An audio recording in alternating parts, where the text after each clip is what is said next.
The snow fell in relentless, silent curtains over the Ardennes forest, muffling the world in a deceptive blanket of white. For Corporal Samuel Walker of the 28th Infantry Division, the cold had long since ceased to be a sensation and had become a state of being. It was a deep, marrow-deep ache that the single wool blanket in his foxhole did nothing to assuage. He shifted his weight, the frozen ground crunching beneath his boots, and peered over the snow-crusted lip of his hole. December 16, 1944. The front was quiet, too quiet. "See anything, Sarge?" A young, reedy voice whispered from the foxhole to his left.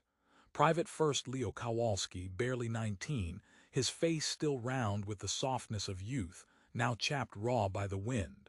"Just trees, Leo, and snow. Always the goddamn snow," Samuel replied, his voice a low rasp. He wasn't a sergeant, but as the senior man in this isolated outpost, the kid looked to him for authority. At 26, Samuel felt decades older. He'd come ashore at Normandy, fought through the hedgerows, seen men turn to red mist by 88s. This quiet sector in Belgium was supposed to be their rest cure. But the stillness set his teeth on edge. War was never still unless it was gathering its breath. He pulled the collar of his field jacket tighter, the coarse material stiff with frost. His thoughts drifted, as they often did, away from the frozen forest to a sun-drenched porch in Georgia.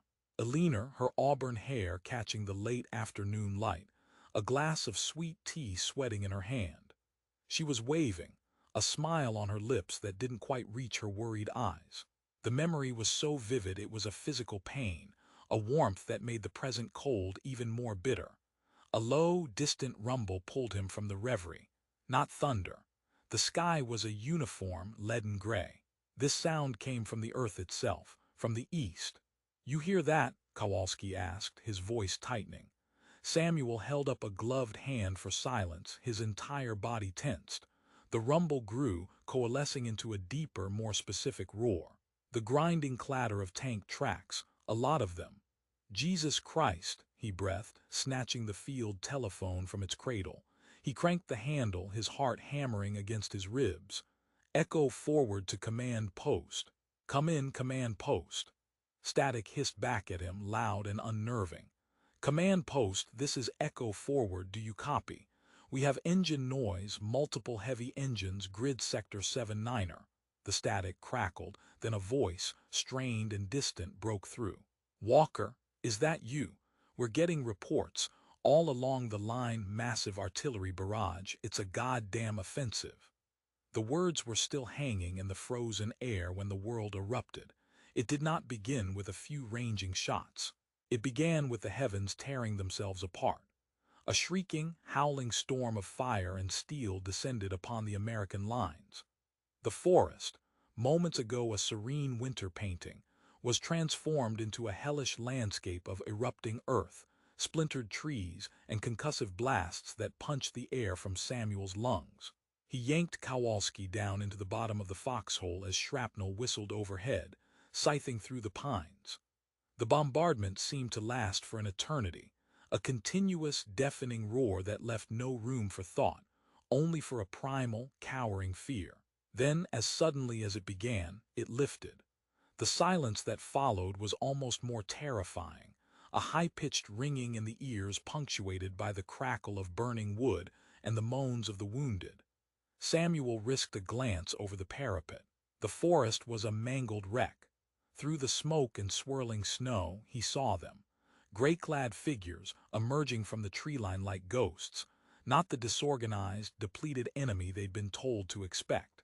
These were fresh, determined soldiers, moving with purpose, their movements covered by the terrifying shapes of King Tiger tanks, monsters of steel that ground through the snow, their long 88 guns sweeping the American positions. "Germans!" Samuel screamed, though his voice was a raw whisper. He fumbled with his Moan Garand, his numb fingers struggling to work the bolt. "Open fire! Everybody, open fire!"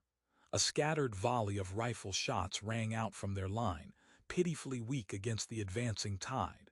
A German MG-42, its sound a terrifying ripping cloth, opened up from a flank, stitching a line of geysers in the snow towards their position. Men screamed.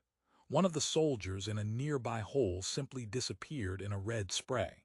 Kowalski was praying a frantic, sobbing litany. "Hail Mary, full of grace, the Lord is with thee. Stop praying and start shooting, got him it," Samuel roared, squeezing off a shot at a running figure. The man stumbled and fell. Samuel didn't allow himself to think about it. It was him or them. It was always him or them. A king tiger loomed before them, a moving mountain of death. Its machine gun barked, chewing up the ground around their foxhole. They were pinned. Samuel looked at Kowalski's terrified face, then at the advancing infantry. They were going to be overrun. "Fall back," he yelled to the few men he could see. "To the secondary line. Go," he shoved Kowalski out of the hole and scrambled after him. They ran, stumbling through the shattered trees, the crump of mortar rounds and the zip of bullets dogging their every step. It was not a retreat, it was a rout. The mighty American army, caught completely by surprise, was being shattered in the opening hours of what would later be known as the Battle of the Bulge. 200 miles to the north, in the shattered city of Eindhoven, the war had a different tempo. For Captain Evelyn Reed, a nurse with the 102nd Evacuation Hospital, it was a grinding, relentless cycle of blood, morphine, and despair. The hospital was a converted school, its windows boarded up, the air thick with the coppery smell of blood, the sweet, cloying scent of infection, and the sharp tang of antiseptic. "More coming in, Captain," a weary orderly announced, pushing through the swinging doors to the main ward. "Trucks just pulled up. Looks bad." Evelyn nodded, wiping a strand of her dark hair from her forehead with the back of a wrist, leaving a faint smudge of blood. She was tall and lean, with a quiet competence that had been forged in the fires of field hospitals from Normandy onwards. Her eyes, a calm gray, had seen too much, but they still held a fierce, protective light. "Clear the tables 1 and 2. Get more plasma ready. Move." Her voice was calm but carried an undeniable authority. The doors burst open and the flood began. Stretcher bearers rushed in, carrying broken men, their uniforms caked in mud and frozen blood. The quiet hum of the hospital erupted into a cacophony of moans, shouted orders, and the frantic beeping of medical equipment. She moved to the first stretcher. A boy, his face pale as parchment, stared vacantly at the ceiling. A stomach wound, bad. Evelyn's hands worked automatically, cutting away the sodden uniform, assessing the damage. She could see the internal workings of him, a pulsing, terrible sight. He was in shock, his pulse thready. "Plasma now, type O. And get me sulfa powder and bandages," she barked, her fingers applying pressure to a bleeder. She worked for what felt like hours, an automaton of mercy in a world of madness. Amputate a leg here, suture a chest wound there, offer a few comforting words to a terrified kid who wouldn't see his next birthday. Each face was a fresh scar on her soul. She remembered them all, the ones who lived and the ones who didn't. During a brief, precious lull, she found a moment to step outside for a gasp of cold, smoke-tainted air. She leaned against the brick wall, her body trembling with exhaustion. From her pocket she pulled a worn, folded letter. It was from Samuel, dated 2 weeks ago. He was safe, he said, in a quiet sector.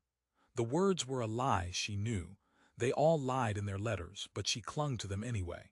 Samuel Walker, the boy from the farm next to hers in Georgia, the man she had loved since she was 16.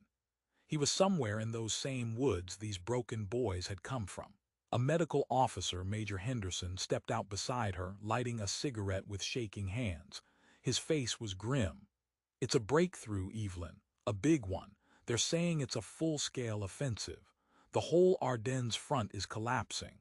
We're to prepare to move the hospital. Again." Evelyn folded the letter and tucked it back into her pocket, a hard knot of fear forming in her stomach. The quiet sector was quiet no more. Deep beneath the ancient streets of London, in the labyrinthine tunnels of the cabinet war rooms, a different kind of battle was being waged. The air was thick with cigarette smoke and the oppressive weight of a continent in crisis. Maps covered the walls, their neat lines and symbols a grotesque simplification of the chaos they represented. Winston Churchill, his bulldog face etched with deeper lines than usual, studied the large situation map of the Ardennes. Red markers representing enemy units were pushing deep into what should have been a secure Allied line. He chewed on his cigar, his expression thunderous. "They told me the German army in the west was beaten," he growled, his voice low and dangerous. "They told me the Ardennes was impenetrable. It appears, gentlemen, that we have been the authors of our own misfortune." Across the table, a tall, lean American officer stood with a quiet intensity. Lieutenant Colonel John McAllister, an OSS operative attached to Churchill's personal intelligence staff, felt the weight of every misplaced marker. He was a man of quiet corners and calculated risks, his face a mask of calm that belied a mind constantly in motion. A faint scar traced its way from his temple to his jaw, a souvenir from a Gestapo interrogation in Paris that he had, against all odds, survived. "Our intelligence was flawed, Prime Minister," McAllister said, his voice even. "We underestimated their capacity for regeneration, and we overestimated the strength of our own dispositions. The 106th Division is green. The 28th is exhausted. They were hit with the full force of the 6th Panzer Army." "A calamity," Churchill muttered, stabbing a fat finger at the map. "They are driving for the Meuse. If they cross it, they could split the Allied armies in two, reach Antwerp. The strategic implications are unthinkable." The phone on the table rang, a shrill intrusion. An aide answered, listened, and his face went pale. He held the receiver out to Churchill. "It's Field Marshal Montgomery's headquarters, sir. For Colonel McAllister." McAllister took the phone. "McAllister." The voice on the other end was crisp, British, and urgent. "Colonel, we've intercepted a fragment of a coded transmission. We believe it's related to Operation Grafe." McAllister's posture stiffened almost imperceptibly. Grafe. Griffin. He had seen whispers of it in ultra-decrypts, a nebulous special operation under the command of the notorious SS commando Otto Skorzeny. "Go ahead." "The fragment mentions a primary target, a senior Allied commander. We believe the intent is decapitation, to sow chaos behind our lines, but there's more. They're using our uniforms, our vehicles. They speak perfect English." A cold dread, colder than the Belgian snow, trickled down McAllister's spine. This wasn't just a military offensive. It was a psychological dagger aimed at the heart of the Allied command structure. Paranoia would be their greatest weapon. No one would trust anyone. "Understood," McAllister said, his mind already racing, assembling the pieces. "I'll need everything you have, all intercepts, all prisoner interrogation reports. Anything." He hung up and turned to Churchill, whose eyes were narrowed, watching him. "Trouble, Colonel." "The deepest kind, sir," McAllister replied. "Skorzeny isn't just sending commandos to cause mischief. He's sending them to kill one of us. Eisenhower, Bradley, possibly even you, and they're wearing our clothes." Churchill's face darkened. "A viper in our nest. You will find them, Colonel. You will find them and you will cut off their heads." The retreat was a nightmare of ice and fire. Samuel, Kowalski, and a handful of other survivors from their company stumbled westward, joining a growing river of dazed, defeated men. They had no unit cohesion, no heavy weapons, only their rifles and a desperate will to live. They passed through small Belgian villages, the names of which they didn't know, Hosingen, Halstham, each one a scene of desperate, last-ditch fighting that was quickly being overwhelmed. The Germans were everywhere, their advance swift and brutal. Jittery American sentries, spooked by rumors of English-speaking Germans in GI uniforms, challenged them at every checkpoint, their fingers tight on their triggers. The atmosphere was thick with suspicion and fear. On the third day, they found a semblance of order in the form of a harried-looking major from the 101st Airborne, who had set up a rallying point on a crossroads outside a town called Bastogne. The paratroopers rushed to the front in trucks, were digging in with a grim determination that was a stark contrast to the disorganized retreat. "You, Corporal," the major shouted, pointing at Samuel. "You look like you still have some fight in you. We're forming a perimeter. Get your men and fall in on that ridge. The Germans are coming and we're all that's standing between them and this town." It was an order, but it was also an anchor. A purpose. Samuel nodded, gathering his ragged band. They joined the paratroopers, digging new foxholes in the frozen earth, the work warming their numb bodies. Bastogne, a crucial road hub. If it fell, the German panzers would have a clear run to the Meuse. That night, the temperature plummeted. The cold was a cruel, active enemy. Men huddled together for warmth, their breath frosting in the air. They had little food, less ammunition, and no winter clothing. The clear, starry sky, beautiful and indifferent, promised clear weather for the dreaded German Luftwaffe in the morning. Samuel shared a foxhole with Kowalski, the two men shivering uncontrollably. "You think we'll get out of this, Sarge?" Kowalski asked, his teeth chattering. Samuel looked out at the dark, silent forest. Somewhere out there, a massive German army was gathering for the kill. He thought of Alina, her smile. He thought of the warm Georgia sun. "We have to, Leo," he said, his voice quiet but firm. "We have to." The hospital convoy was a snake of misery crawling through the frozen Belgian landscape.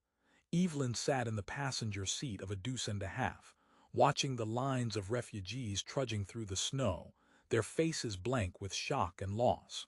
They passed columns of American tanks and trucks moving up towards the front, a thin, hopeful stream against the tide of retreat.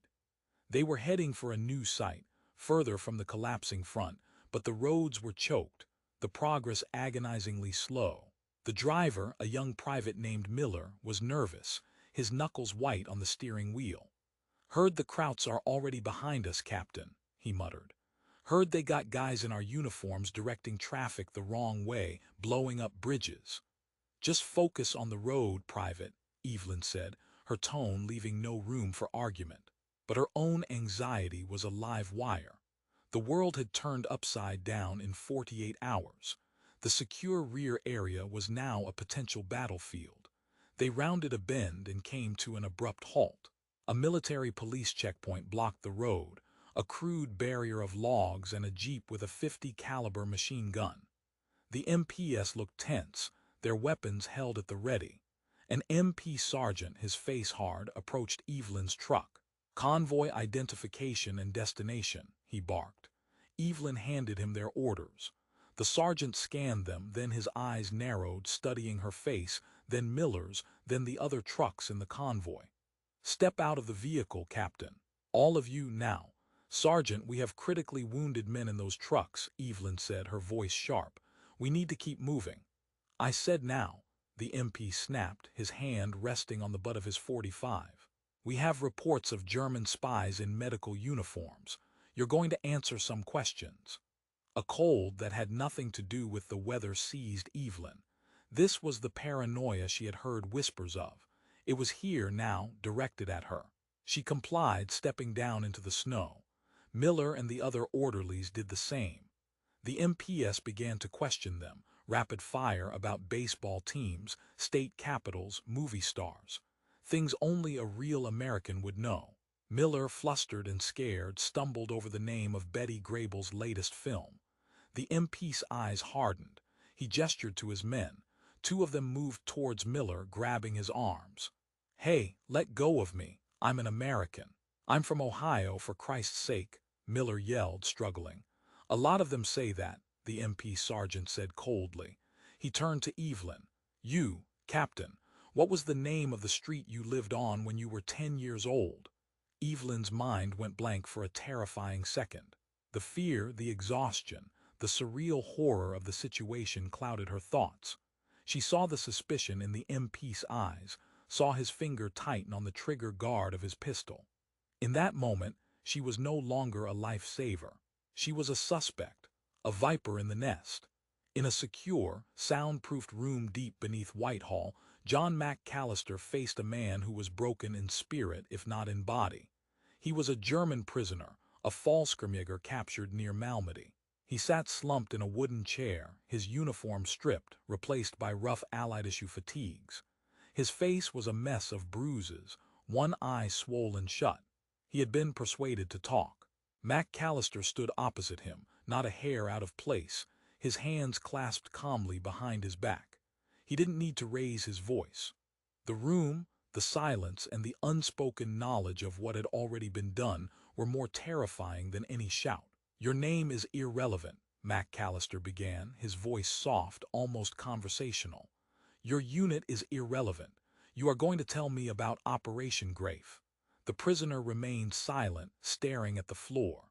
McAllister picked up a file from the table and opened it. "We know Skorzeny is in command. We know he recruited English speakers from the Brandenburger Regiment and others. We know they are using American jeeps and uniforms." He paused, letting the words hang. "What we need to know is the target. Who are they after?" The prisoner shook his head, a faint, defiant gesture. McAllister sighed, as if disappointed. He placed a photograph on the table in front of the prisoner. It was a grainy, long-lens shot of a man in the black uniform of an SS officer. He had a scar running down his cheek. "This is Sturmbannführer Erich von Hausen, Skorzeny's attack dog, his personal butcher. We believe he is leading the primary assassination team. Where is he going?" The prisoner's one good eye flickered towards the photo, and a tremor ran through him. He knew the name, he knew the reputation. I do not know," he whispered. "I think you do," McAllister said. He leaned forward, his voice dropping to a conspiratorial whisper. "The war is lost for you, you know this. The men you are protecting are not soldiers, they are terrorists. They plan to murder a commander in cold blood. If they succeed, the chaos will cost thousands of lives, German and Allied. You can stop it. You can be on the right side of history when this is all over." He let the silence stretch, a tangible thing in the small room. He could see the conflict in the man's face, the crumbling of his will. "Tell me," McAllister pressed, his voice still soft but now with a razor's edge. "Who is the target?" The prisoner's shoulders slumped. The last of his resistance evaporated. He looked up, his one good eye filled with a mixture of shame and fear. "Eisenhower," he breathed. "They are going for Eisenhower. His headquarters in Versailles. Von Hausen, he has the plans, the security layouts, everything." McAllister did not react outwardly, but internally the pieces clicked into place with terrifying finality. This was it, the masterstroke. Kill the supreme commander and throw the entire Allied war machine into disarray. "When?" McAllister asked, his voice dangerously calm. "Soon," the prisoner mumbled. "They are already through the lines, they could be anywhere." McAllister straightened up and walked to the door without another word. He had his answer. Now he had to stop an assassination that was already in motion. He stepped out of the interrogation room and turned to his aide, a young, sharp-faced lieutenant. "Get me a secure line to SHAEF headquarters in Versailles, top priority. And then get my team ready. We're going to Paris." The dawn over Bastogne was clear and bitterly cold. Samuel, his body aching and stiff, watched the sun rise over the snow-covered hills. The silence was broken by the distant, familiar rumble. It was closer this time, much closer. Then, through the trees, he saw them. A line of gray infantry, supported by the hulking shapes of Panzer IVs and the terrifying, almost mythical King Tigers. They advanced with a methodical, relentless pace. The ground began to shake as German artillery, hidden in the forests to the east, opened up. Shells screamed overhead, crashing into the town behind them and the American positions on the ridge. "Here they come," someone yelled. The world dissolved into noise and fury. The paratroopers around Samuel opened up with everything they had, rifles, Bars, machine guns. Tracers streaked across the snow, and the ripping sound of the German MG-42s answered. The first wave of German infantry faltered, men falling, but more kept coming, using the folds in the ground and the shattered trees for cover.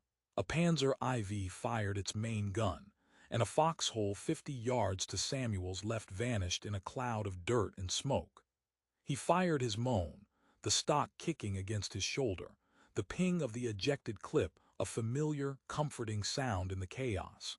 He was no longer cold. The adrenaline was afire in his veins. Kowalski was firing beside him, his shots becoming more controlled, less frantic. The boy was learning. He was becoming a soldier. For hours the battle raged. The Germans attacked, were repulsed, and attacked again. The American lines held, but they were thinning. Ammunition was running low. The wounded lay in frozen shell holes, their cries for help lost in the din of battle. In a brief lull, a runner, his face blackened with powder, scrambled into their position. "Corporal, we got orders from Colonel Harper. We're pulling back to the main perimeter around the town. We can't hold this ridge. Fall back by squads." It was a fighting retreat, every yard paid for in blood. As they pulled back, dodging from tree to tree, Samuel saw a sight that chilled him more than any German tank. A column of American trucks, marked with red crosses, was trying to navigate a shell-cratered road on the edge of town. A German artillery observer must have seen it too. A salvo of shells screamed in, walking a line of explosions directly through the convoy. One of the trucks, a deuce and a half, was hit square on. It erupted in a ball of orange flame, its cargo of wounded men and medical supplies vaporized in an instant. Samuel watched, helpless, as burning debris rained down on the snow. It was a slaughterhouse. He thought of Evelyn, somewhere in this maelstrom, driving one of those trucks, wearing one of those red crosses. The thought was a physical blow, worse than any shell. They made it to the new, tighter defensive line on the outskirts of Bastogne. The town itself was now under siege, completely surrounded. They were cut off. Resupply was impossible. The weather was clearing, and with it would come the Stuka dive bombers. They were in a trap. That night the German commander sent a message through the lines, under a flag of truce. It was delivered to the American command post. The word filtered down to the men in the foxholes, whispered from lip to frozen ear. The Germans had offered them a chance to surrender, to avoid a useless massacre. The American commander, General McAuliffe, had sent back a one-word reply: "Nuts." When Samuel heard it, a grim, weary smile touched his lips. It was the most insane, defiant, beautiful thing he had ever heard. They were surrounded, outgunned, freezing, and running out of everything. But they were not surrendering. He looked at Kowalski, who had heard the story, his eyes wide with a mixture of terror and awe. "What does it mean, Sarge?" "Nuts." "It means no, Leo," Samuel said, checking the last of his ammunition. 8 rounds for his moan. A single grenade. "It means go to hell."